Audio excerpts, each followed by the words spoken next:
Welcome to Better Worlds Ocean, where we dive into discussions on cutting-edge technology, data-driven solutions, and groundbreaking innovations aimed at tackling oceanic challenges.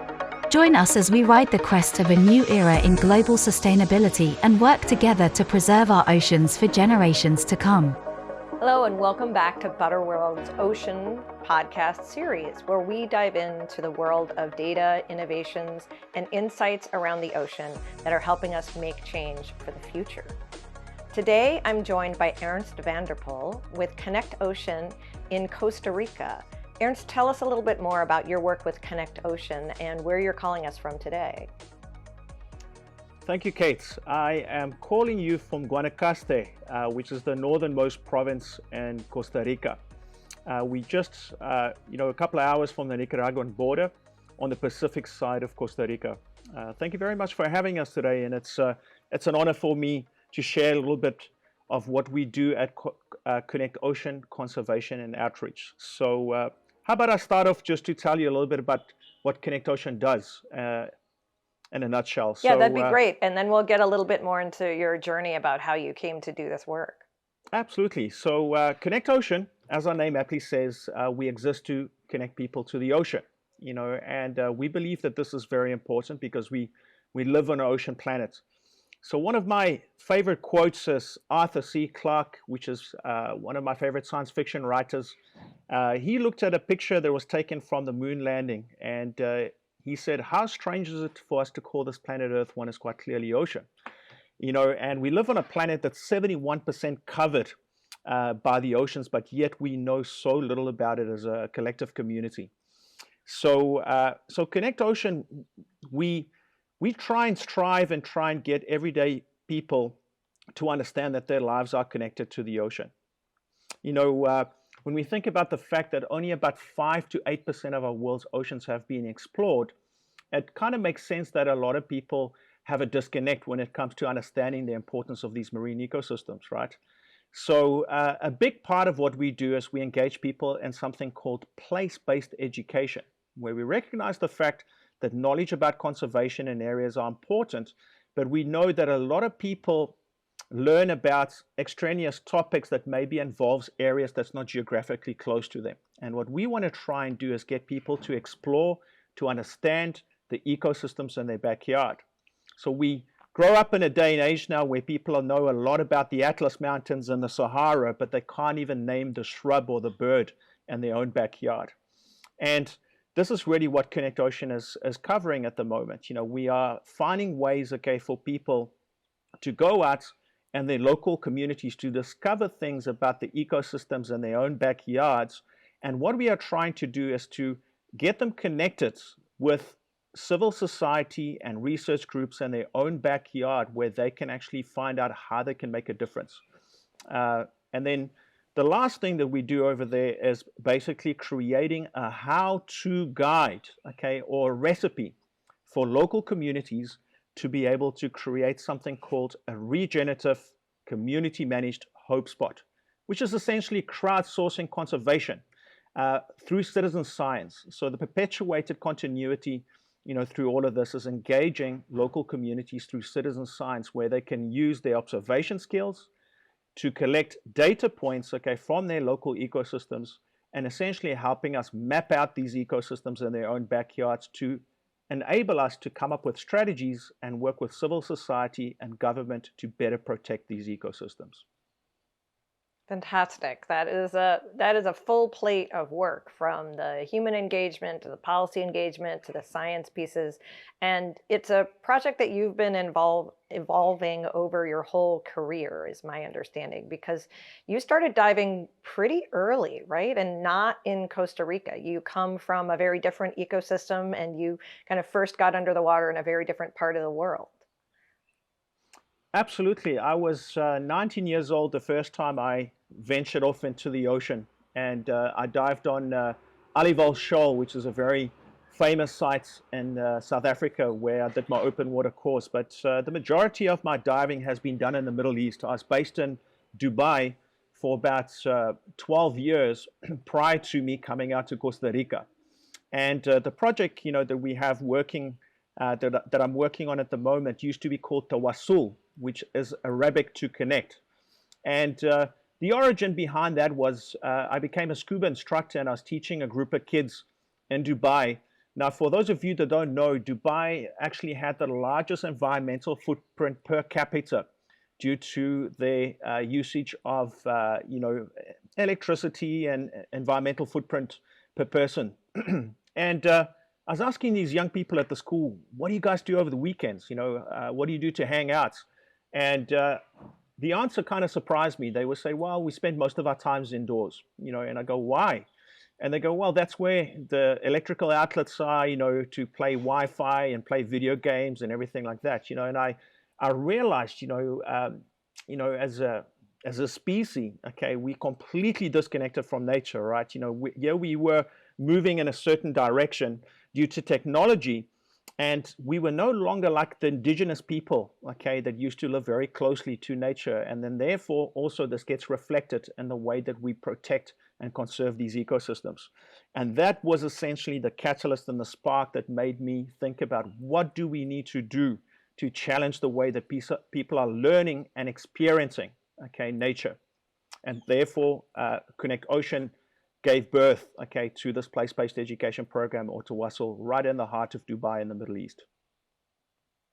So it's interesting that you had that insight while kids were talking to you about how, well, we stay inside because that's where the technology is, because diving is kind of an interesting hybrid of high and low tech, right?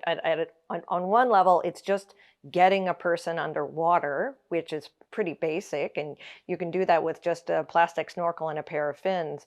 But the diving that you are training people to do and that you are encouraging people to do to connect more with the ocean can be very technical and involve all kinds of fancy gear and buoyancy regulators and watches and all of that. So, can you just talk a little bit about how technology is an enabler to reconnecting to nature, or how you see the kinds of tools, especially as you get into training people to use technology to do citizen science? What's the kind of thread for you that keeps it very grounded in nature while still taking advantage of these innovations that let us measure, monitor, and go deeper underwater?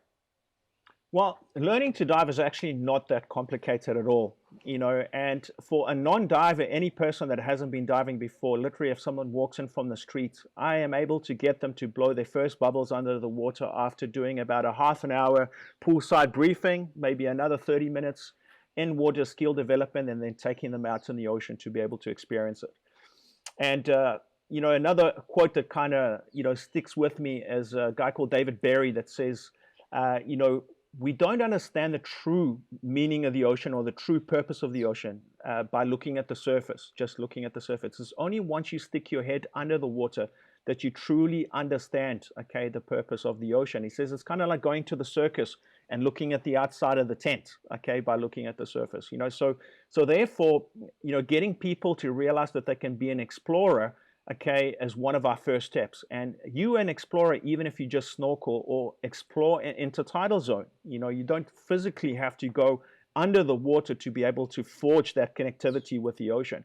It could be as simple as going out and doing rock pooling and looking at a sea star or an anemone inside of the water. Now, as far as technology is concerned, one of the biggest challenges that we have now with technology developing is that we're spending more and more time on our screens, okay? So therefore, our telephones and our iPads and everything like that, becomes a source almost where there's an imbalance in it. And the question that we ask ourselves, is technology bad, or is it good, or is it just the way that we use it? But actually, okay, the technology of having access to smartphones affordably has been a game changer, okay, when it comes to actually exploring, okay, our own backyard and ecosystems over there, because the power of these things in our pockets are more powerful than the computers that put the first man on the moon.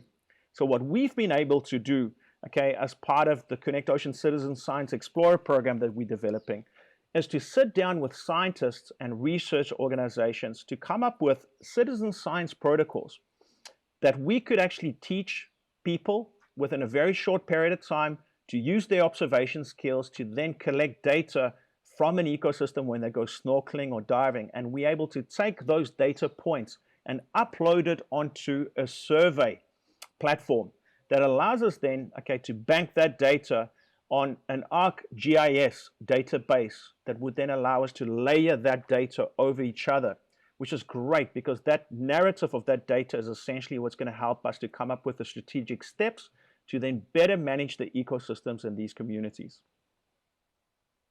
That's great that you are linking these observations using a variety of tools, low tech, high tech, cheap, as well as kind of fancy, sophisticated software like ArcGIS web servers for this geographic information system data. What can make citizen science so powerful is having it be tied to these kinds of policy goals or local community goals that you mentioned earlier as a key part of how Connect Ocean works. How do you figure out what are the right scientific questions to research and how to come up with the protocols to gather the data? Well, this is a very important question. So first of all, you have to understand what citizen science essentially is. Okay, so when we historically think about science, okay, it's basically something that's been quite exclusive, for a small demographic of people that had the means or the financial, can I say, support to be able to maybe go to university or something like that. But citizen science is all inclusive. No matter who you are, okay, what your background is, okay, you can participate and you could make a difference. One of the key things that we realized over here is that people, indigenous people, and also people that are working as fishermen and people that make a living out of the ocean, they have an inherent knowledge of the ocean that's far greater than even some of the top scientists, that we have, working in certain fields.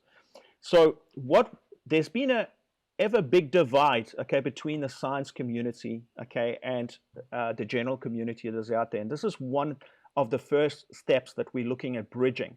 How do we translate, okay, that science, the people that are out there that are doing the research that is telling us about climate change, that is telling us about coral reefs won't able to be repairing itself within a certain number of years due to ocean acidification, and how do we translate that to the masses? And this is really where citizen science kind of steps in, okay, because working with these experts in these fields, okay, and this is what we're seeking out through Connect Ocean, is finding out who are the experts in their field, who is the top people to go to when it comes to mangrove conservation. Who are the successful civil society NGOs or research groups, okay, that are doing great work when it comes to coral restoration. Who are the people that knows best about deep sea exploration or mantas. And what we're doing is we're working with these guys and say, what type of data can we collect from an ecosystem that would help you, okay, being able to better plan strategically how to conserve these, and how do we then take that through this how-to guide in a way where we can teach it so that data, when it gets collected, is accurate and usable for the science community.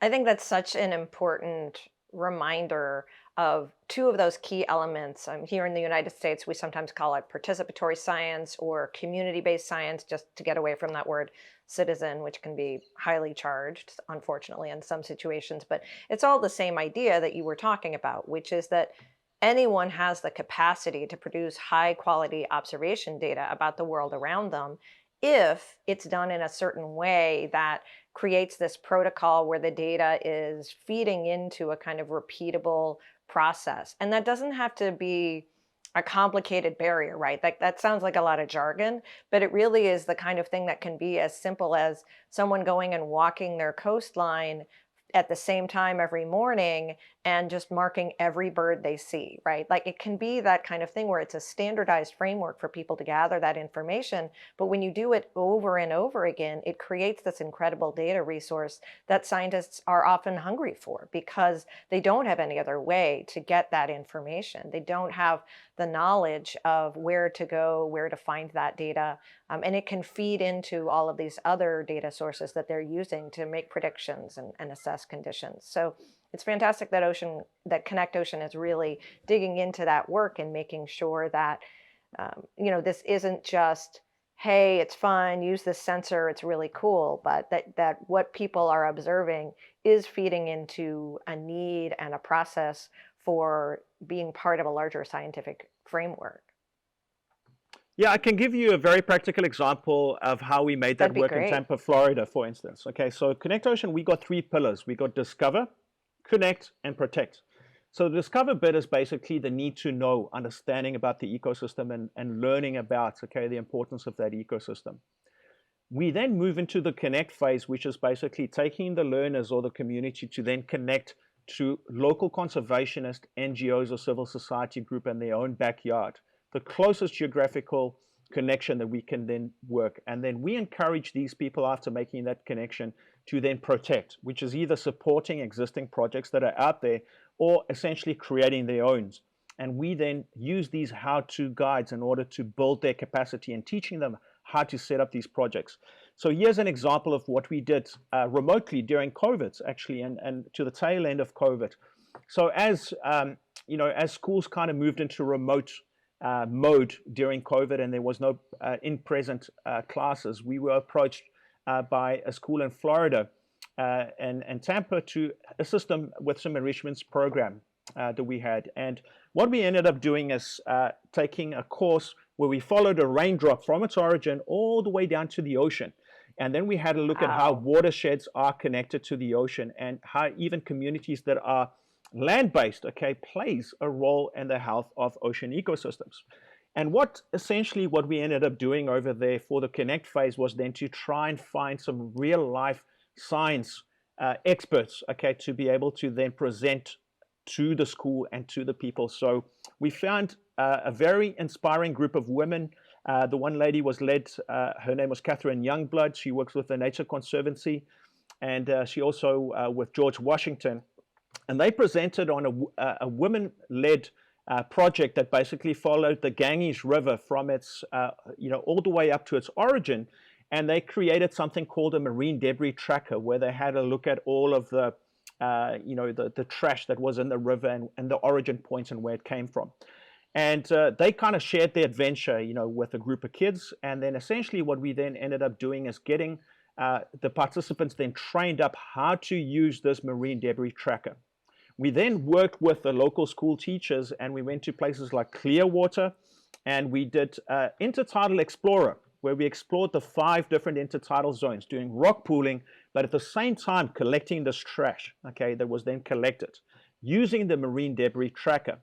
So the data from this marine debris tracker has been designed in such a way that when you collect the trash, you can then kind of look at what is being created, where is it from, and you can enter all of those things in very accurately. This data was then shared with a collective of NGOs that are active in the Tampa Bay area. So they were called Rise Above Plastics. And they were approximately, I think, 12 NGOs that were working very hard to stop the use of single-use plastic at county level, municipal level, and the Tampa Bay area. So this school was able to share the data with them. They had a look at that, and then through this conservation group, this collective, we were then able to identify a number of action points, okay, that could then be communicated back to the school, which they could then run to get actively involved in their local community. So a good example of this was they found a lot of plastic forks, okay, and things that are used as takeaway restaurants. So they were then able to go onto Google, for instance, and look at what are the restaurants in the area, okay, that would basically have within that watershed, that uses similar type of, utensils. And they were able then to schedule a meeting with the general manager of this restaurant and say, hey, congratulations on the success of your business. We are the middle school, from such and such, and we did a cleanup, and this is what we found, okay? And we couldn't help but notice that you actually use this in your business. Would you consider to change that to a more compostable or a more environmentally friendly type of, utensil in order for us to be able to fight the use of single-use plastic? So therefore, not only do they learn about the data points, but they are integrating it, okay, with this civil society and then these action points of integration, to take action. And this is essentially what we're trying to do in communities. I think that's fantastic. And I really love that visualization. And I don't know if you were able to make visualizations of that watershed work, but, that showing people a drop of water coming down as rain and then flowing into the ocean. There's a website called River Runner that's done that for a bunch of watersheds in North America. And I think that can be a tool that really powerfully helps people understand the whole cycle of water and how it goes from oceans to atmosphere and then down back to the ocean through our weather cycles. And to have that integrated into your teaching and training platform is a great opportunity. And the kind of work that you're doing, not that Connect Ocean shouldn't get engaged in all of these projects worldwide, but it is the kind of project that we now have tools that a lot of people could take on. Like there's groups like Ellipsis and Literati and groups like that produce apps and tools that would allow any community group to go out, do surveys, find trash, find out where it's going, photograph it, add it to training databases, report it to their local authorities if they have authorities that monitor trash, or go back to the businesses and say, hey, we found these cups with your logo on them and they're all over the beach. So what's up with that? Can you change that? Can you think about, getting involved with more trash cleanup using different biodegradable products? And so the fact that you're taking groups and communities and helping them connect that cycle and then lead that back to change is a really powerful level for ocean conservation. Before we kind of run to the end of our time, I want to give you a chance to talk about this idea of regenerative tourism. And what is that, and how does that differ from just basic tourism? Is it part of a general trend towards sustainable tourism writ large, or does it have some unique characteristics? So this is very important. When you look at conservation models, okay, it's very important that you engage the local community. So unfortunately, when we have a look at marine protected areas or conservation areas, when you have a look at the statistics and the success rate, the ones that truly went out and consulted the local community first are the ones that are very often much more successful. So when you look at ones that have just been formed by governments, okay, or marine protected areas on paper, those are the ones with the true challenges. We have to understand that going into a local community, for instance, to try and create a marine protected area, we can't just expect the local people over there not to fish anymore. When we consider the fact that 4 out of 10 people live very close to the coastline without 100 kilometers, and that at least a third of our global population, the only protein source that they would get to eat today comes from the ocean, food security and the fact that what people are putting on their table during the day, okay, is directly linked to the ocean. So I'll give you a very good example of how we did this over here. So when we collected the data from our GIS database, we surveyed sharks and rays, different types, 12 different character groups of species, and also then boats, okay, that we found, vessels in the local area. What we found out was that at least 56% of the boats, okay, that we found around this island here, in Guanacaste, Las Catalinas, was small-scale fishing vessels. So now when we look at that, at a global rate, research that's been done, we know that approximately 50% of the world's global catch is caught by small-scale fishing vessels. So we realized that if we wanted to kind of create a little conservation area here or better manage this ecosystem, we need to engage these local fishermen. So we went out and we met with them, and we tried to find out, how much fish are you guys catching nowadays? We invited them for lunch, and they were saying, well, Ernst, about 10 years ago, we would go out for 3 hours and we'll catch 90 pounds of fish. Now we go out for 12 hours and maybe we bring 30 pounds of fish. So we would ask them, why do you think that is? And they go, well, maybe the species are migratory, and things are changing. So there was very little understanding about what happens if you keep on catching fish on the same areas. We then asked them and says, well, at the end of a 12-hour day, how much money do you put in your pocket after paying for your fuel and the staff and everything like that? They say, well, very often the only money that we then make is $20. So we would then say, well, why so little after 12 hours of fishing? They say, well, we don't have a cold chain. So we have to sell this fish to a third-party intermediary group that allows us, okay, to then, make a living. Now, these guys buy this fish for anything between 7 to 17%. And then they take that fish all the way to San Jose, which is almost 300 kilometers, to the capital of Costa Rica, and they sell it there to wholesalers. These wholesalers sell it back to restaurants and hotels back on the coastal area, almost the exact location where this fish is landed. So therefore, there's a massive long value chain. So one of the things that we then started doing with these fishermen is creating a regenerative tourism project, where we said, okay, how about we go fishing, okay, for 3 hours, and we pay you 10 times what you would earn on a normal 12-hour shift. But what we want to do is take some of the tourists, okay, that we have in the area, and we want you to teach them how to use traditional handline methods. But the buy-in over there is once we catch that fish, we're going to use an app, okay, that would allow us then to check on that species. If the species is sustainable, if it's threatened, okay, or if it's endangered. So if it is threatened or endangered, we throw it back in, and we also want to make sure it meets the minimum size. And if it meets the minimum size... And those are the CITES categories that you're using, right? Yeah, so there's a global listing of the status of species. And there's a number list of those, okay, that's out there. Seafood Watch, Monterey Aquarium. Over here, we use Marviva, as a local NGO.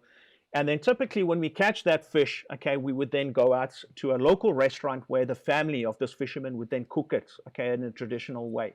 So it's been a huge success with the project, and the fishermen have been learning about the importance about selective fishing and catching responsible.